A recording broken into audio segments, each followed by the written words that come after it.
Welcome, everyone. We're just going to give it a minute for folks to come in from the waiting room, and we will get started momentarily.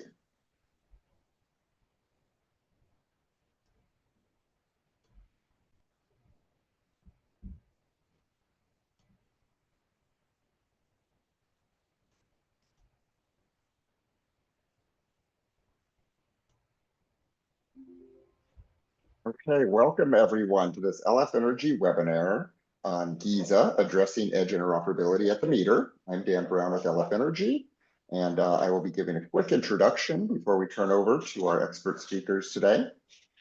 Before we begin, just want to momentarily display the Linux Foundation's antitrust policy notice. For those who aren't familiar with it, please feel free to take a moment to review.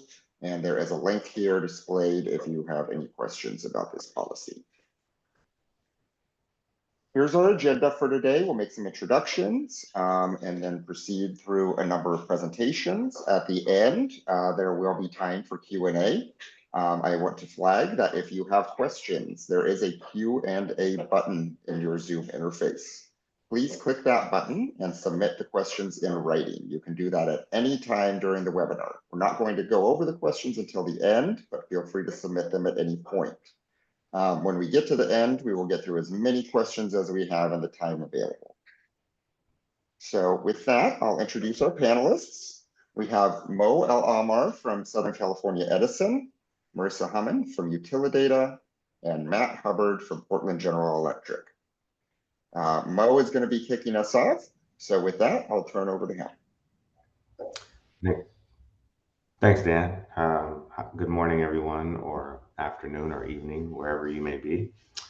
I know many of you are probably wondering, what is GEISA? And so GEISA stands for Grid Edge Interoperability and Security Alliance. And it's a project under the auspices of the Linux Foundation to define an interoperable specification for grid edge computing. So we want to get into this space where grid edge computing becomes the norm.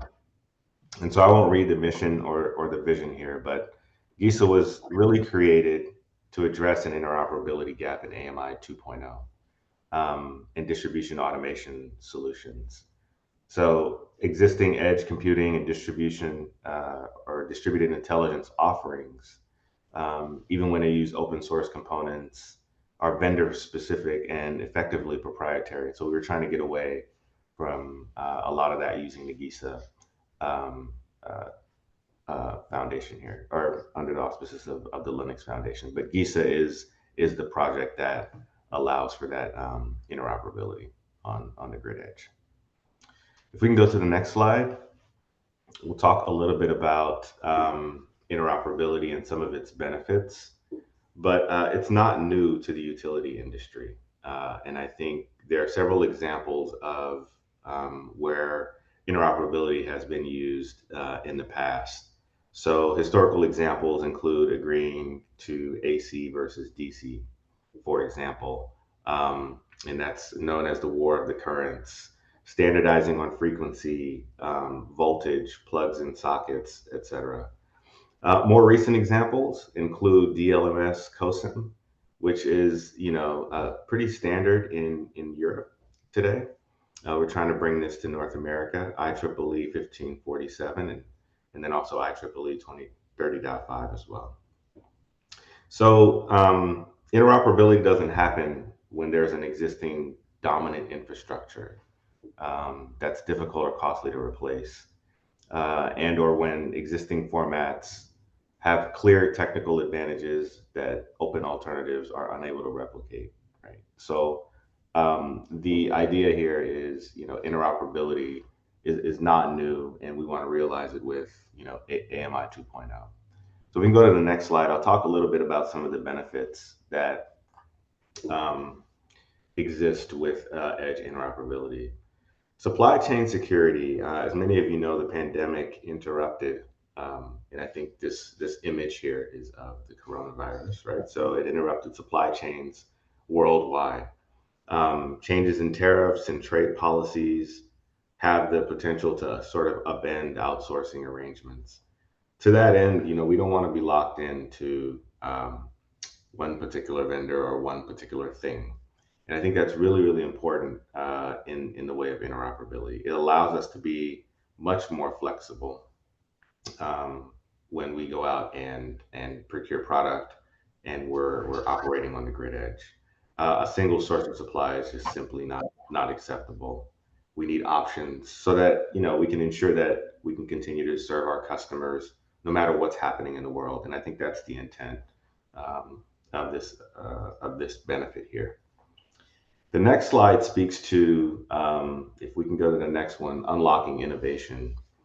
And I think we can all agree that closed systems create barriers for innovators.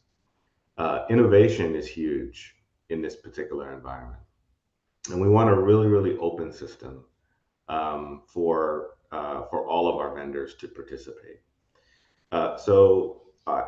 What if you had a great idea for a meter edge application, something that will save customers money, enable integration of more renewables, improve safety, etc. You're an independent software vendor, but you can't participate because things are proprietary. So another benefit of edge interoperability is allowing you the ability to participate in an open platform. And so that's a huge innovation or a huge benefit for edge interoperability. We can go to the next slide. Future proofing is another big benefit of interoperability. So I mentioned this before, and I'll mention it again. Proprietary systems lock utilities into one implementation, typically provided by a single vendor. So, but what happens when that vendor changes direction, is bought out or ceases operation, right? So we're not locked in to one particular vendor, which allows us to future proof a lot better. We can go to a variety of different vendors, right, to support us. And I think that's another huge benefit of interoperability. Um, Next slide, and this benefit is also really, really important. Um, so industry efficiency. Interoperability at the edge enables the industry to focus on developing better products, right? So it spurs innovation, as you just heard, but then there's lots of efficiencies that happen in the industry, right? When you have a very diverse set of vendors all participating in this open environment that we want to realize over time. And so, the benefits kind of going from top to bottom, as I mentioned, are, supply chain security, um, unlocking innovation, future proofing, and then industry efficiency. We find so many efficiencies by by realizing interoperability as a whole. And so this is just a small smattering. I'm sure there are tons of nuances in here as well. When I say tons of nuances in here, what I mean by that is there are more benefits. And if we double click in each one of these benefits, we can find probably even more. So with that, I'll hand it over to our next presenter. Thank you, Mo. It's good to be here today, and I think you set the table really well around the need and the benefits. I want to talk a little bit about the role of Giza today. And Giza is really focused on specifying and defining that common operating environment and the interfaces required to enable edge applications. When you look at the conceptual drawing that we've got on this slide, I want you to notice a few elements. And maybe harken back to some of the devices that are in the field today. Those devices, whether today that's a meter, a fault indicator, a tap changer, they at their core have sensing, actuation, and communications. The example here on the screen is a breakdown related to a meter, where starting kind of from the bottom right and working around the screen, we've got a meter register and that register software. We've got the communications components with an interoperable NIC and network firmware. We've also got a metrology sensor where we're actually capturing the data. But as we're advancing to this AMI 2.0, this common operating environment with the edge computing is a necessity. And so the role of Giza is bringing this component where a common operating environment with the DI applications as well as the DI processor can allow that interoperability to transcend meters and other devices. Moving ahead to the next slide, I wanted to talk a little bit about how that common baseline is being defined. And as we think about this role of Giza in this specifically, one example that comes to mind is really related to Microsoft. And that Microsoft, for Windows, provides a minimum requirement set that has to be met. That same sentiment is true here. And as we're thinking about interoperability, the role that this group is bringing is related to specifying the architecture and minimum required features of the CPU, minimum RAM and storage requirements, minimum kernel, and as well as base libraries and required interfaces. One of the things that comes to mind with this specifically is that it allows us to make decisions in how those edge applications are run. And in that way, Giza is very similar to this example and is going to allow these edge devices to be truly interoperable as applications are brought forward. I also next wanted to talk about the selection process and really about selection over invention. Utilities today are really looking for the ability to plug and play as much as we can. And so with that in mind, we're looking for things that already exist, thinking about kernels, libraries, services, and having the open source where we have lots of options available today, such as the C library, file systems layout, application management, as an example. One of the things that, as we are looking ahead, and really the role of Giza, is striving to build on what already exists so that we're making a selection and we're not inventing new things. We're taking examples from other industries that can be applied back to the electric grid, and then ultimately focusing them on what matters most here on our devices and interoperability, so that we can go beyond that minimum specification where it's applicable most to us. Our focus is really ensuring that interoperability provides that consistent uniform environment, which guarantees that software vendors and those libraries will always be present and it can expect them to be as we move ahead.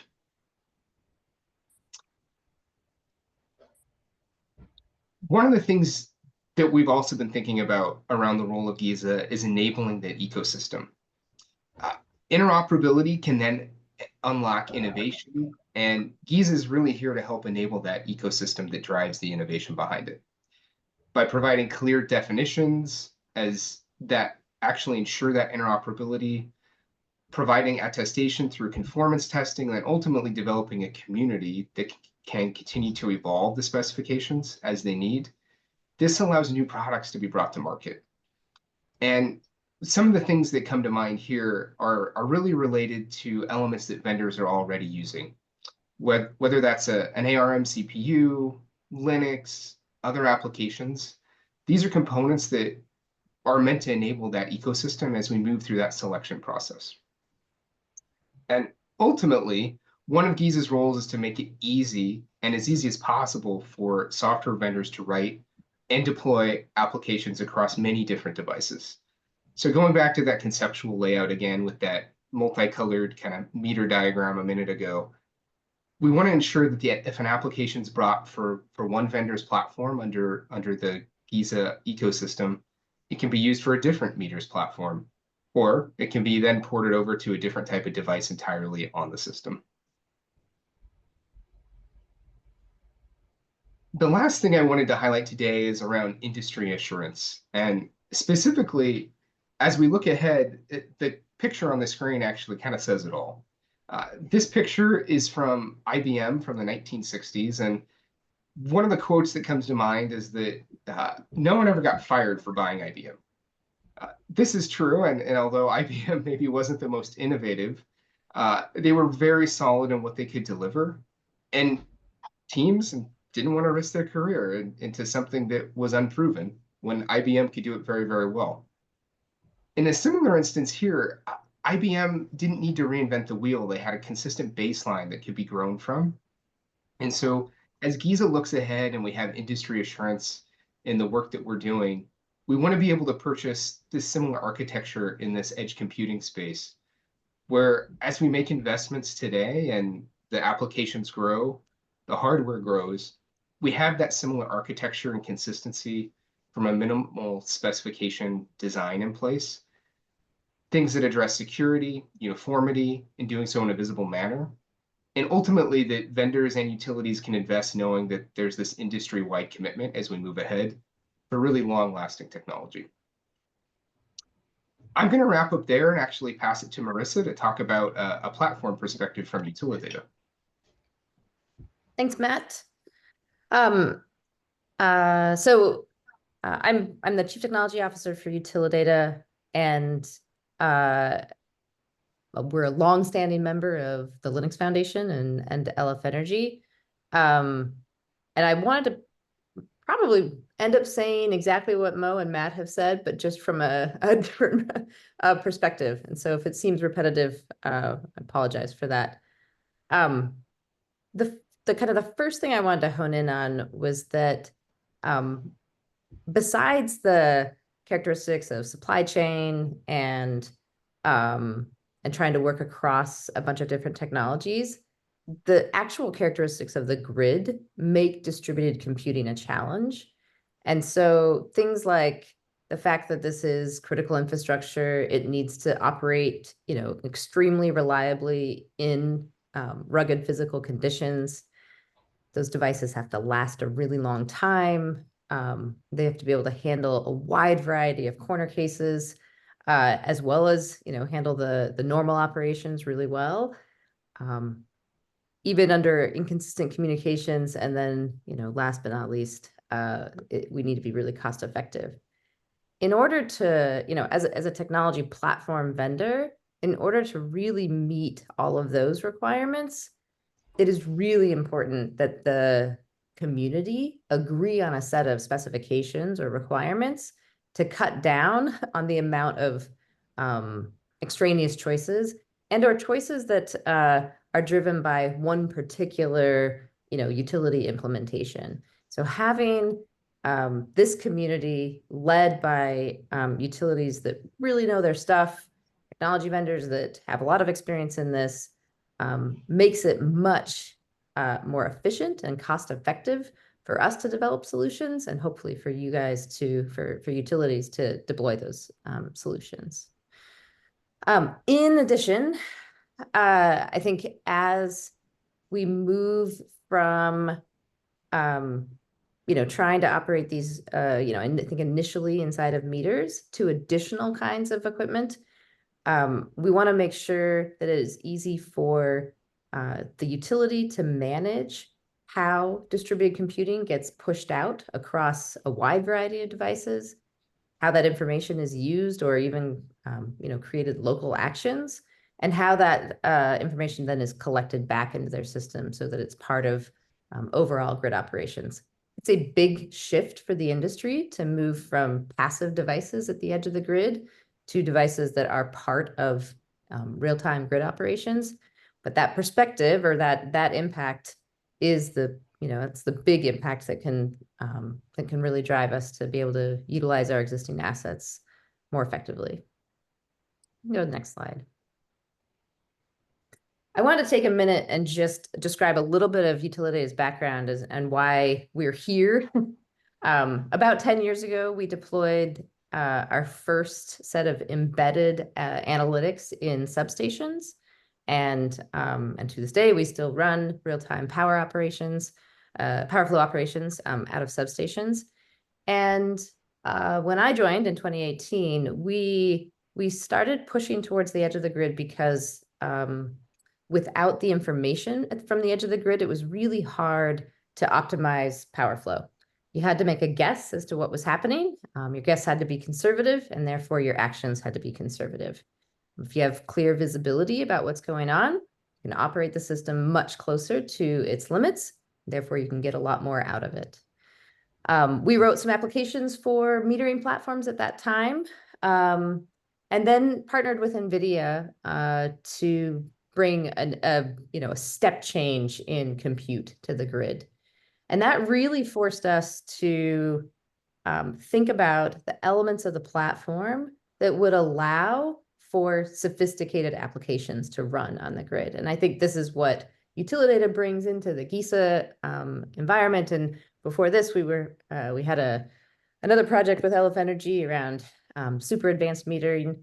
And I say all this because it's kind of the background for why we think it's so important to have an open environment that is interoperable, so that technology vendors can, I think, as Matt said, spend more time working on the cool stuff, the innovative stuff, the impactful stuff, less time trying to figure out the right configuration or performance parameters for a particular system. You can go to the next slide. So my last point is actually just to illustrate kind of how GEISA would be implemented by a platform provider. So these are the software layers on our modules over there on the left side. If you start at the bottom, the Carmen platform is really, it's basically the instruction set for the silicon all the way kind of through the service layer. And that covers things like the Linux OS, the security features that we implement, the over-the-air update capabilities, how we handle power and thermal management dynamically, data management, and then resource application and the actual data bus. In our mind, that platform layer is what is going to meet a GEISA specification. We certainly don't expect to be the only platform player, and I think if we were, it would be a mistake, right? So the point of the specification is so that different people who write different kinds of platforms can all still be, talk to one another, be easy to address for the utility across the system. And then I think on top of that, there's a lot of different ways you can structure, analytics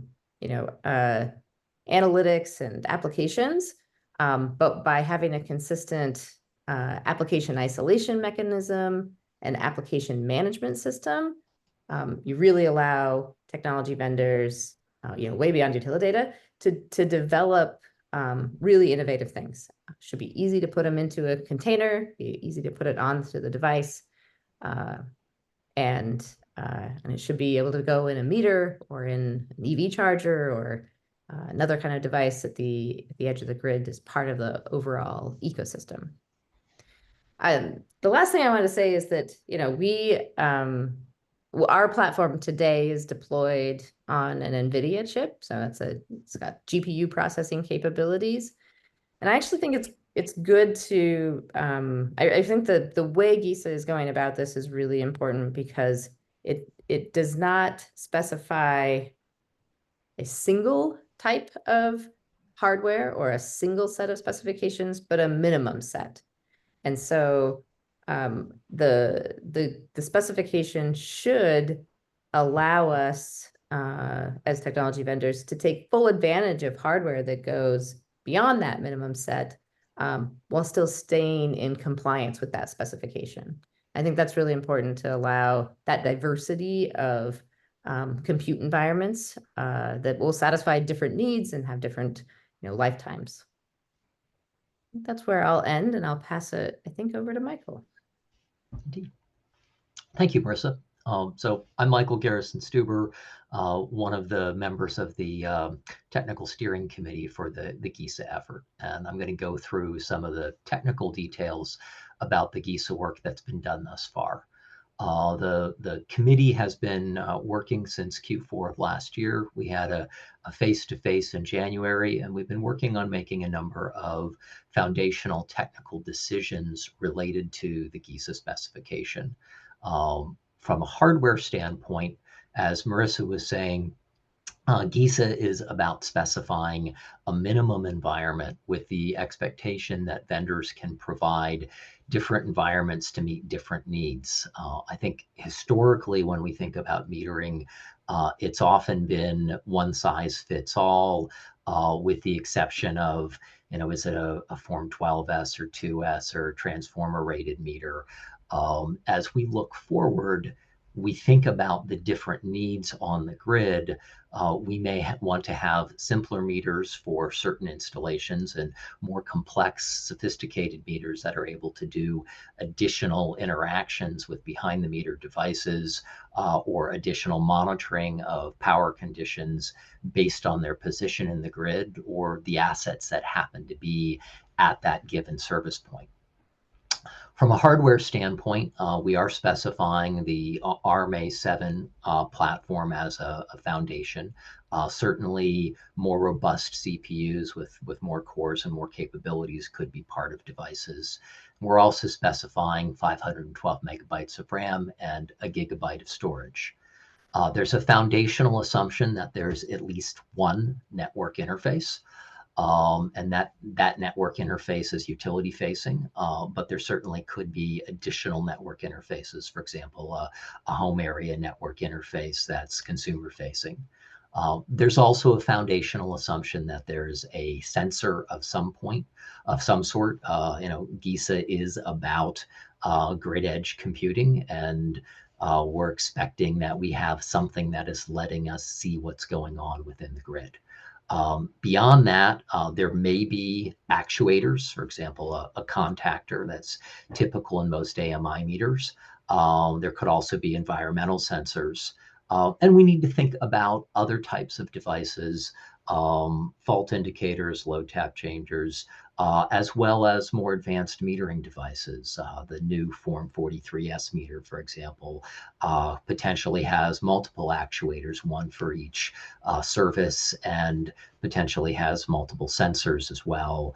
Again, one for the DER port and one for the main energy port. Next slide, please. One of the foundational questions for GEISA has been how we would handle isolation between different applications. There's an assumption in GEISA that we want to be able to run multiple applications in this edge computing environment at the same time. Especially when we think about devices that maybe have a home area network interface.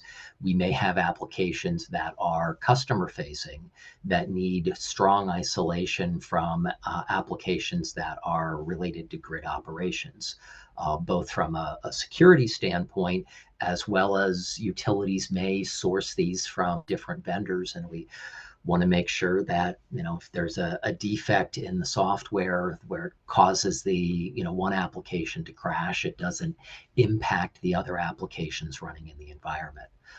So a key question that the technical committee was wrestling with was what to do about the operating system and isolation for applications.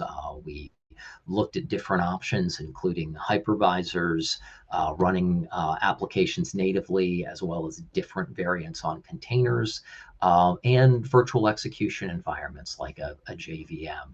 And after some ongoing discussion and review of the requirements, that's a whiteboard picture from some of our discussions, we've set a direction of lightweight containers. We have work that the committee is doing right now to define exactly what we mean by lightweight containers, recognizing that this is a constrained environment. We want them to be as light and efficient as possible, but we believe that the advantages that containers have when it comes to controlling network communications are important versus some of the limitations we might have if we simply stuck with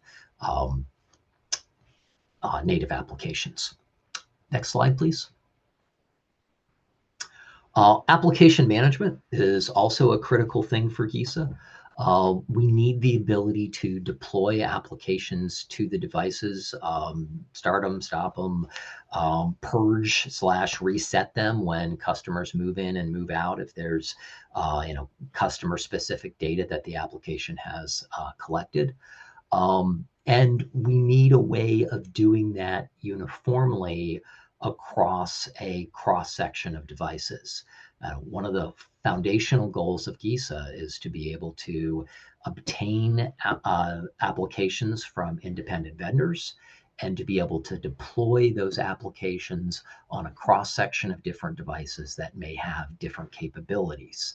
But to do that in an efficient and effective manner, we really need a single management system so that the utility that is deploying these applications has one view across all of their devices, and has the ability to do that application management in a uniform way.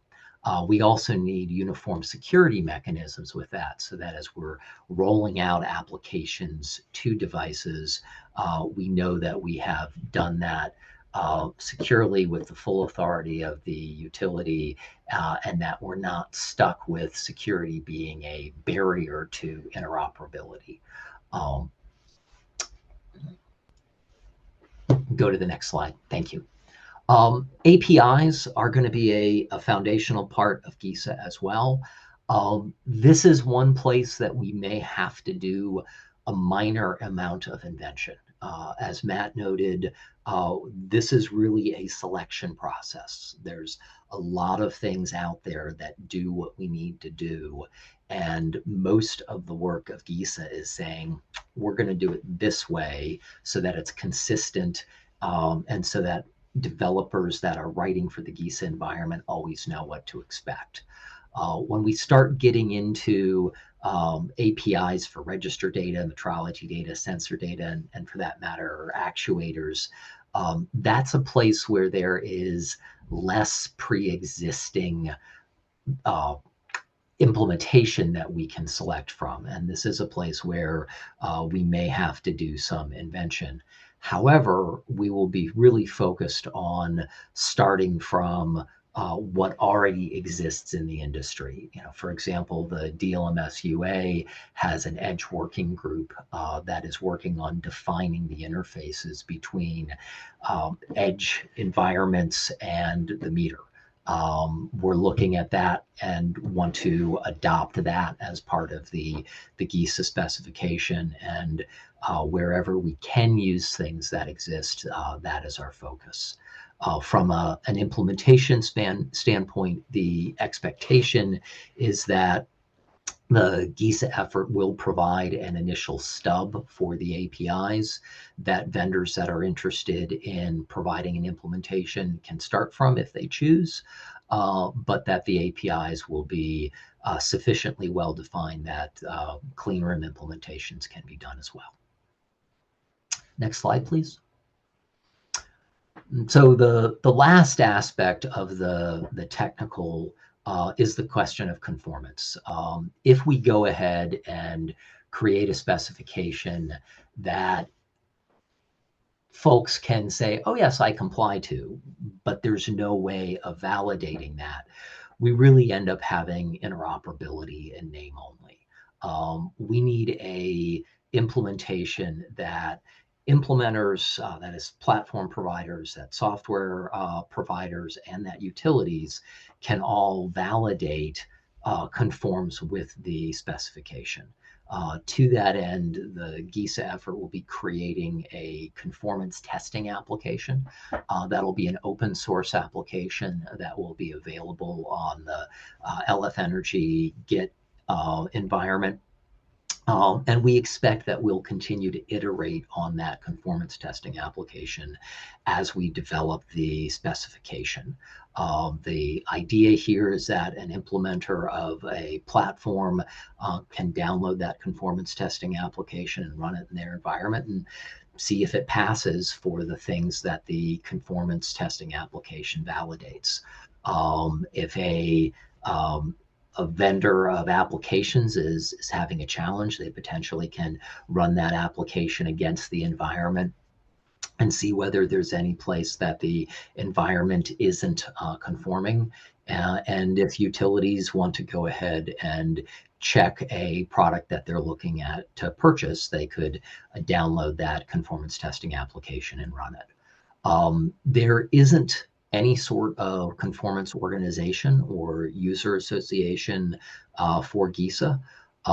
That is something that we could imagine developing in the future, but we don't want to get too far ahead of ourselves, and that's not in scope at this time. And with that, I will pass things over to Richard Lamb, another member of the TSC, to talk about the project overall. Thank you, Michael. And my name is, again, Richard Lamb. Standing the shoulder of all the giants who've just spoken. I've been working with Michael very closely and all the folks here over the past several months to really develop the mission and vision of what Giza is trying to solve within the industry. So as you've probably seen this roadmap on the website, if you've taken a look before, this kind of defines our very accelerated schedule on what we're trying to deliver of Giza. In the sense that our very first thing is just to ensure that we solve the real problem within the industry of how do we bring all the players together as the culture, the decision making, the framework of how everything goes on. And one thing I want to mention is that while we've started defining the specification, everyone here is still very early on in this effort. There's a lot of work here that everyone here can contribute to and further define. We've made some key decisions early on because they had to be made to continue to define that. But I really want to encourage everyone to here who's listening to continue to help where possible. Ultimately, one of the big things that we want to get to by the middle of this year is to release a very first draft of the specification for comment. This, as you see, that we are also hoping to create that reference implementation and conformance tests all in 2025, with the overall goal that this GEISA 1.0 specification is something that utilities and vendors can reference against as you're offering it to your customers and as customers ask for it. And what we've defined as part of our GEISA 1.0 is really the minimum required that we feel for the most important aspects of interoperability, but not the entirety of what we continue to expand interoperability. So we are also looking a bit further into what 1.x or 2.0 to add additional capability to have more interoperability. And we've had some of those conversations, but we want folks to really understand as you take a look on some of the sites and details that you understand this overall perspective. Next slide. So a common question is, how do I participate? Do I need to join the LF Energy? And I want to emphasize that this is an open effort that everyone can participate. In terms of joining LF Energy, while it's not specifically required, it's recommended because it does help the success of GEISA and similar efforts in the open source world. So we really encourage everyone to join and participate, but at the very minimum, just check it out and really send members of your technical team to our technical sessions. We did provide a link here on how to find more details of GEISA, and it's a pretty quick Google search if you search GEISA and LF Energy. But and there's a simple onboarding page to kind of help you get started here. You can, of course, it'd be very helpful if you make an LF Energy account. That will give you access to the Slack channel, the wiki, and it's in the wiki that we really have started to really define a lot of pieces of the specification. You'll see the outline, some are minutes and discussions that relate to the whole specification. And for one of the big things is that GEISA is really for both vendors, large and small utilities. We really see interoperability as benefiting everyone's long-term strategies for innovation and really encourage you to attend. So next slide. So one thing we expect from members is to really follow the guiding principles and governance as defined in a wiki. As part of our very first conversation regarding container isolation, application isolation, and lightweight containers, it really set the framework of how we expect to continue to develop a specification where we expect that any decision, especially impactful ones, are driven by research and are consensus driven. Because the big aspect here is that we want, by following the guiding principles and governance, we want to make sure that whatever standard that we develop is interoperable and is impactful for everyone. And while certain decisions may change certain vendors' direction to be compliant, we want to make sure that we accommodate that the best way we can while not losing the direction of interoperability. To do this, any decision is considered. The technical steering committee does provide oversight in the decisions and is the final decision maker on that direction. So, next slide. So, in terms of how often we meet, we do have standing meetings on the technical side about twice a month, every first and third Tuesdays, approximately 8 a.m. Pacific, and we do have European folks as well. So that's 5 p.m. Central European time. And we also have a organizational meeting at the same time on the last Tuesday to kind of decide the overall direction and organization of GEISA, how to expand it and promote it and so forth. There are meetings in between as working groups to share findings, and of course decisions among can be handled. It is done ad hoc throughout.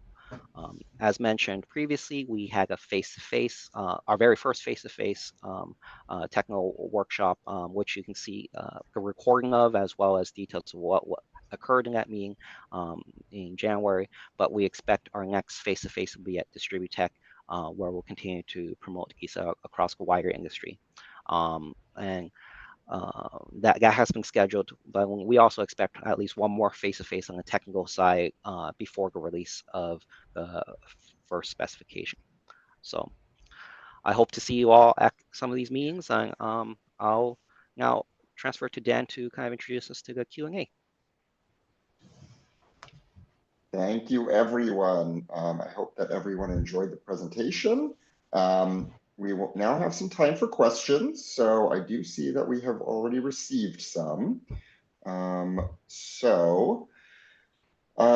The first question is, how does GEISA relate to LF Edge, specifically FLEDGE? And I'll note that there is an energy-specific kind of sister project that came out of FLEDGE that is hosted at LF Energy called FLEDGE Power.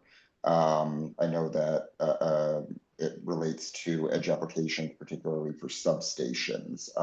I don't personally know the answer about how GEISA plays into that, though. If there's anyone else who wanted to jump in on that. Let me add a couple comments. So there are a bunch of different edge efforts. And one of the challenges with some of the edge efforts out there is that they focus on different areas.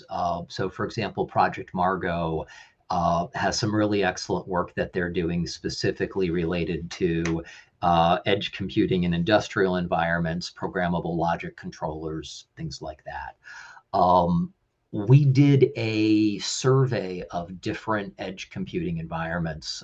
We looked at Margot, we looked at CPath, we did look at LF Edge. We looked at some other projects that are out there, E4S, which is focused on secondary substations in Europe. And what we found is that there's an issue of scale and focus, and we didn't find anything that had the combination of scale and focus that we felt was needed for edge computing environments in mass deployed utility devices like meters and fault indicators and things like that. So if you look at the LF Edge project, it's trying to be somewhat abstract in terms of being independent of the hardware and the operating system. For what we're trying to do on meters, we didn't feel that we could be that abstract. If you look at FLEDGE and FLEDGE Power, They're specifically trying to do protocol translation. Awesome stuff. Glad it's there, but that wasn't really what our focus was. And when we look at things like Margot or E4S, again, some really excellent work there, some excellent work with CPath as well, that tends to be focused on a different scale. So thousands to tens of thousands of devices. You can manage that differently than millions of devices. And so when we were thinking about edge interoperability specifically for mass deployment utility edge devices, we felt that we needed to have a higher level of specificity, and we needed to have management tools that would scale across millions of devices, and that meant a different design. Perfect. I might skip down to what looks like a related question, which was, have you thought about WebAssembly, CNCF WASM Cloud, and Margot? So we definitely thought about Margot. When it comes to things like WebAssembly, it's certainly an option, but we really wanted to not specify the programming language or those details of the environment. We wanted to specify an operating system environment such that folks that are doing implementations can potentially provide binaries using whatever technology makes the most sense for them. Perfect. This next one might be more of an administrative question. If anyone wants to weigh in, that's fine. Otherwise, I can probably speak to it a little bit. But how do you handle it if technology innovators file patents that may be blocking new capabilities that the standard may want to use? So I'll make a comment, Dan, and then I'd love to hear your comments on it as well. I would start by saying we are focused on selection, not invention. So, making a choice to use an existing open source technology, that doesn't, from my perspective, get us into the IP questions in the same way that inventing lots of new things does. I would also comment that at least in the US, we've seen court decisions that indicate that API definitions themselves are something that can be considered fair use if we look at some of the lawsuits that happened with Oracle and Java. So I think that most of the work that we're doing, if not all of the work that we're doing, is such that the patent question isn't one that should really impact the GEISA effort directly. There may be exceptions to that. I am not a lawyer, but the effort that we are doing is one that should largely sidestep some of those IP questions, and I defer to you as well. Everything that you said, I would agree with. Again, I'm not a lawyer. I don't believe any of us on the call are lawyers, but I'll just note that the Linux Foundation does employ lawyers. Typically, we don't run into, not just with LF Energy, but other projects, it's quite rare to run into IP issues around open source because of the way that open source is licensed. Folks are welcome to take open source technologies and to build proprietary tooling on top of that. That is allowed within these licenses. So that typically is not something that we run into as a problem too much. If it ever were a problem, that's part of what the Linux Foundation provides to its projects is, we do have legal counsel who can defend IP when necessary. All right, we just got another question, well, more of a comment that WebAssembly is for small and secure modules. Containers are not so small, and you can compile to WebAssembly from the programming language you prefer. I don't know if you wanted to respond to that, Michael. sounds like somebody that should join our technical working sessions. I'd love to have that sort of input as we're having these discussions and making decisions. Perfect. Next question, my experience with vendors is they consider many of the things in the space as their special sauce, and unique things are used to differentiate their products. How would you appeal to these vendors making that argument?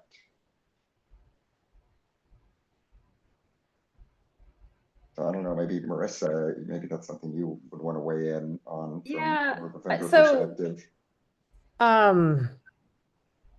The specification does not tell you how to implement it. It just says what it has to be able to do. And so there will be differentiation between platforms, and especially as since we allow a wide variety of hardware for those platforms, for vendors to stand out in particular areas.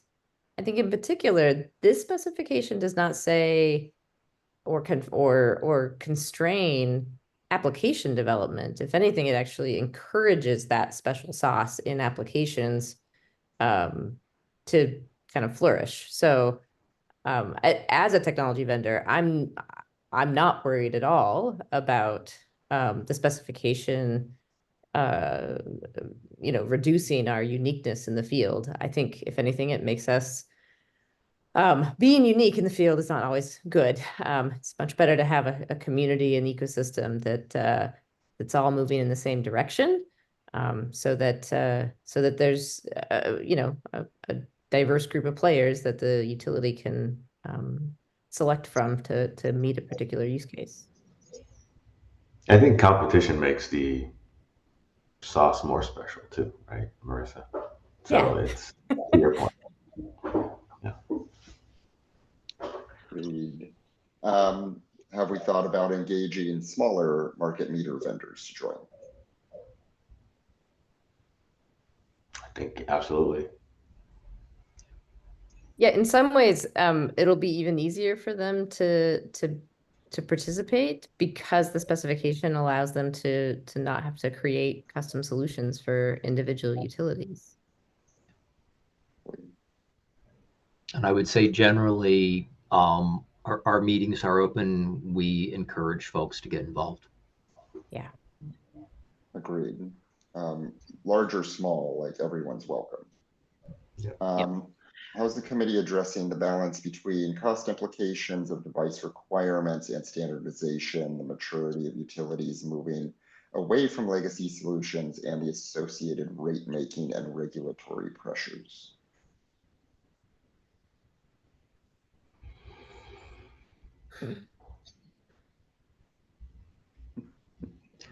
That's a comment, Mo, first. Yeah. I mean, that's a heavy question, right? I mean, there's so many different pieces, exactly. and it's a really good question. I think all of these things have to certainly be looked at. I think we have to, as a utility, get into the space of being innovative, pushing the envelope a little bit. I think certainly there are regulatory pressures, and customers are certainly feeling it in their bills. We have to be sensitive to all of that.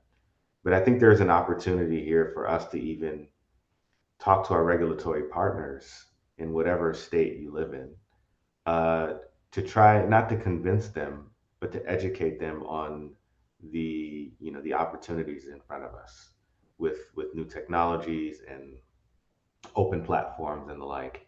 And I think some of those pressures and some of those things might sort of fall by the wayside the more folks know, is what I'd say, on the regulatory side. The other pieces around cost, I think that's always going to be on the top of folks' minds. But the technical committee and the technical folks here, I think that's more of a, I don't know, utility leaders have to kind of figure out how to navigate some of these other variables that are in this question. The committee necessarily, I don't think, has to, right? But any color you can add, Michael or Dan, feel free. That was exactly where I was going, was those sort of regulatory questions aren't ones that we focus on. We have deliberately tried to specify a minimum that seemed aligned with offerings in the space today, so that we weren't ratcheting up the industry. But beyond that, any sort of regulatory or cost questions aren't considerations. I can add some more flavor to this as well. Interoperability in itself is one of the ways that we're trying to address part of that rate-making regulatory pressure, in a sense that we see edge applications as enabling new technology and capability that will, in the long run, reduce costs, improve service and value for the customers, where in lieu of purchasing a special widget specifically for our, as utilities have to manage on the grid, we see a lot of that capability at the grid edge on investments that utilities make already, specifically the AMI system. There will be cost savings as being able to replicate the what may possibly be a dedicated device in other parts of the grid, specifically as an edge application on the mirror. And one thing that we are conscious of as part of GEISA is that we do have a lot of utilities in GEISA who are paying attention, and how they will advise from the use case perspective in defining that minimum specification to ensure that these capabilities are being addressed in terms of desired applications and use cases, that when we define these minimum requirements of standardization, that we would ensure that we aren't locking ourselves out of innovative applications that could be developed as part of the specification. So hopefully that answers part of that question. Perfect. We're almost at time, so let's sneak one more in, and if it's quick, maybe we can get two. What's the roadmap for providing an open source reference implementation of Giza beyond the stubbed API? So a lot of that will really depend on participation of implementers that are interested in doing that. Our first focus is on the specification and the conformance testing. As part of the conformance testing, we believe that the stubbed API is required. We can imagine later versions of GEISA where there is a common implementation that multiple vendors are engaged in supporting, and we think that could have some value and efficiency for the industry. But that really is going to depend on folks deciding that that's something they want to engage in and provide engineering resources to support. Perfect. This may be a little much for 2 minutes, but let's see if we can get through this last question. How will Giza support existing precedent scale deployments of edge intelligence that include an app framework ecosystem? I think fundamentally, if there's an existing deployment of edge intelligence, it's really up to the vendor and the owner of that system to discuss whether transition to GEISA is something that is advantageous. The specification goal is to have the have it be something that is adoptable. So I can imagine a vendor providing a GEISA upgrade path, either through making changes to their environment if it's not GEISA compliant, or providing a GEISA firmware image. But it may be something that it doesn't make sense for that deployment, or for that vendor, or for that utility. This is a new effort for interoperability, and existing deployments that don't have the advantage of GEISA being available retroactively. So it'll really be a question as to whether the vendor can adopt it and whether it makes business sense to move forward with that for them. Okay, perfect. We are at time, so I just want to flag this session was recorded. We will be posting the video at the same link where you registered to attend the webinar. We will send an email around when that is available. It will probably be tomorrow morning. We will also in that email include all the relevant links if you want to visit the webpage, you want to join a meeting, you want to join the mailing list, Slack channel, the wiki, etc.